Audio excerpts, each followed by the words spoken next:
ওয়াকারুজ্জামানের সম্মানিত মা,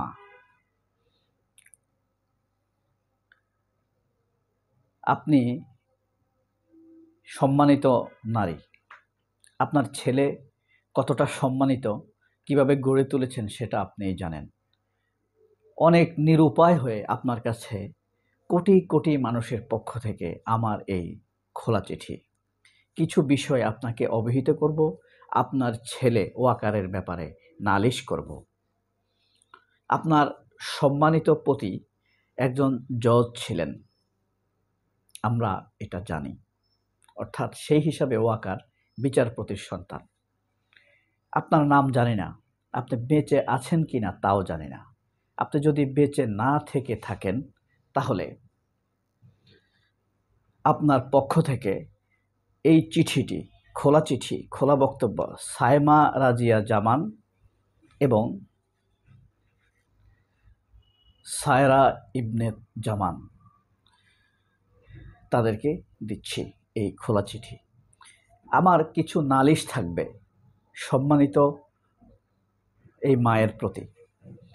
আপনার ছেলে জন্মগ্রহণ করেছে 23 জুন 16 সেপ্টেম্বর 1966 সালে। আর 23 জুন 23 সালে তিনি সেনাপ্রধান হিসেবে যে পজিশনটা আছে সেই পজিশনে আছেন, প্রধান হিসাবে দায়িত্বটা নিয়েছেন।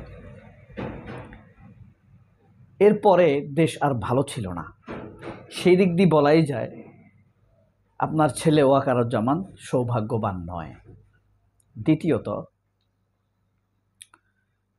আপনার ছেলে সেনাপ্রধান থাকা অবস্থায় কয়েক হাজার তরুণ তাজা প্রাণকে মেরে ফেলেছে আপনার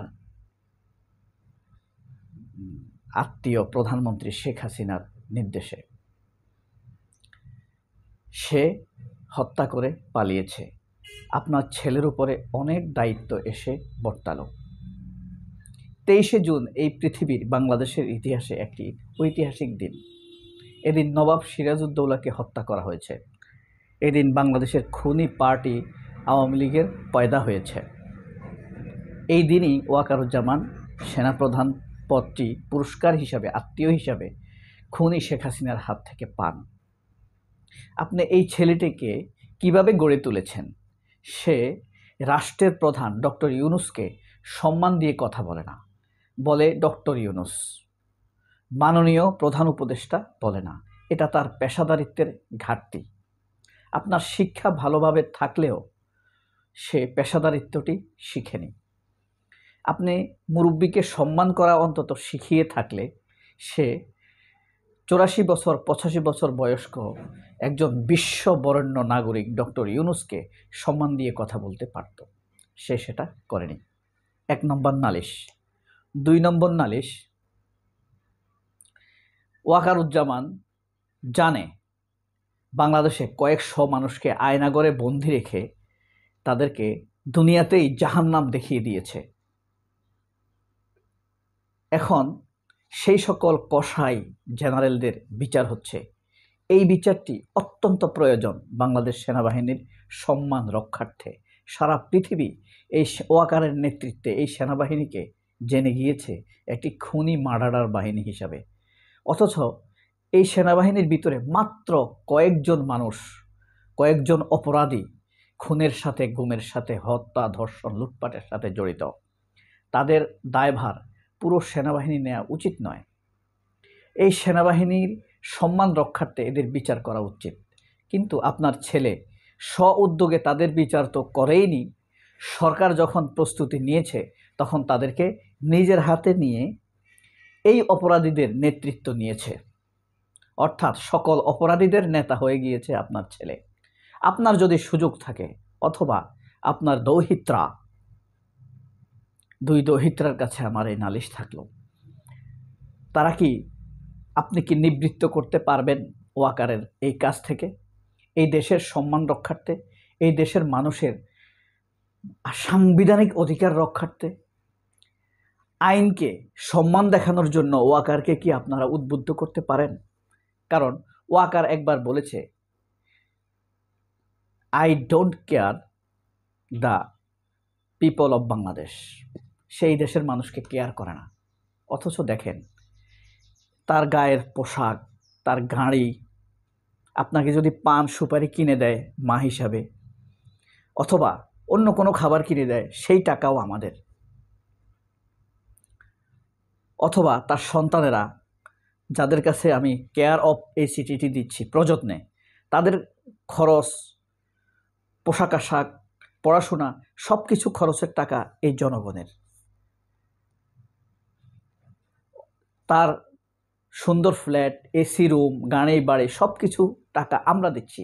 এই দেশের মানুষকে সে কেয়ার করছে না। কয়েকজন অপরাধী সেনা অফিসারকে রক্ষার জন্য কার স্বার্থে, কার নির্দেশে বাংলাদেশের আইনের সাথে কন্ট্রাডিকশনে যাচ্ছে? এদেশে আইনের শাসন প্রতিষ্ঠা হওয়া অত্যন্ত জরুরি। খুনি আওয়ামী লীগ বলি অথবা তার রিপ্লেসর বিএনপি বলি, তারা কেউই আসলে আইনের প্রতি খুব বেশি সিরিয়াস আমি দেখছি না। খুনি আওয়ামী লীগ তো আইনকে হত্যা করে, হত্যা করার আইন করে, আর বিএনপি তো তাও দেখি না সেই পথে আগায়, সেই ছায়ার। যাই হোক, আপনার কাছে এই খোলা চিঠি, আপনি যদি পারেন আপনার সন্তানকে, বা সন্তানকে অনেকে পিতা বলে, বাবা বলে, আপনার পিতাকে নিবৃত করার চেষ্টা করবেন। এই ওয়াকারুজ্জামান যদি এই অপরাধীদের পক্ষে স্ট্রং থাকে, তাহলে হাজার হাজার সেনা সৈনিক অফিসারদের জাতিসংঘের পথটি আল্লাহ না করুক যদি রুদ্ধ হয়ে যায়, দেশের ক্ষতি, এই সৈনিকদের ক্ষতি, অফিসারদের ক্ষতি, তাদের পরিবারের ক্ষতি হবে কয়েকজন অপরাধীর জন্য। আপনার ছেলে 626 জন অপরাধীকে পালিয়ে যেতে দিয়েছে, এই জবাব দেশের মানুষের কাছে সে দিচ্ছে না, অথচ সে প্রজাতন্ত্রের কর্মচারী। তার কি, আপনার ছেলেকে জিজ্ঞেস করবেন, তার কি একটুও লজ্জা আছে? তার নিয়োগকর্তা একজন খুনি, সে কখনো এখনো এই খুন, হত্যা, গণহত্যার জন্য শেখ হাসিনাকে দায়ী করেনি। আপনার কাছে নালিশ থাকলো আপনার ছেলের ব্যাপারে, আপনার বাপের ব্যাপারে। আপনার ছেলের হাতে অস্ত্র আছে, যে অস্ত্র আমার টাকায় কেনা।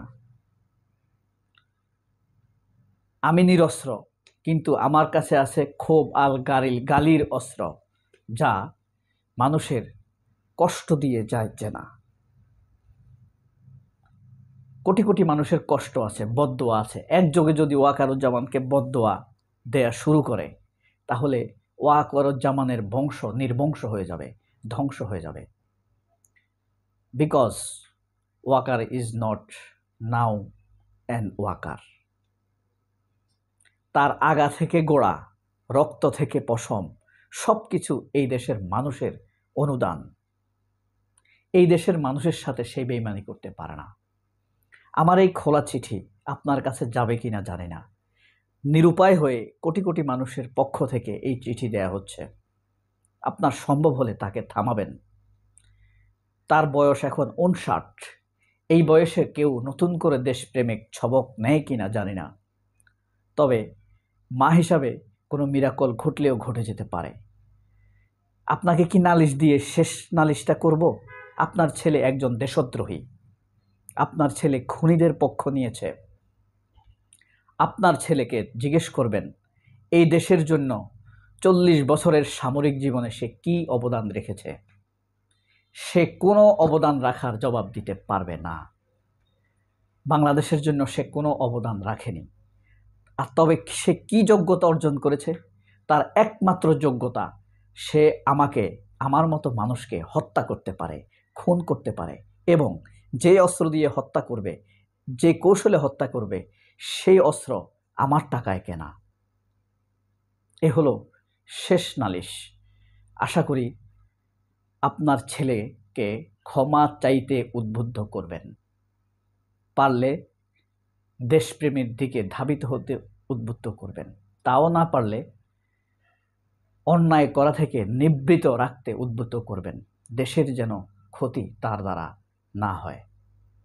আমাদের কি এই প্রত্যাশা খুব বেশি হয়ে গেল? এই প্রত্যাশা করাটা কি হত্যাযোগ্য? এমন অনেক মানুষ আছে যাদের কোনো আশা ছিল না, প্রত্যাশা ছিল না, নিরীহ, এরকম শত শত মানুষকে গুম খুন করেছে, হত্যা করেছে। আজ আপনার ছেলে তাদের পক্ষে। আসসালামু আলাইকুম ওয়া রাহমাতুল্লাহি ওয়া বারাকাতুহু। ইয়্যাকা না'বুদু ওয়া ইয়্যাকা নাস্তাঈন। আউযু বিল্লাহি মিনাশ শাইতানির রাজীম। বিসমিল্লাহির রহমানির রহিম।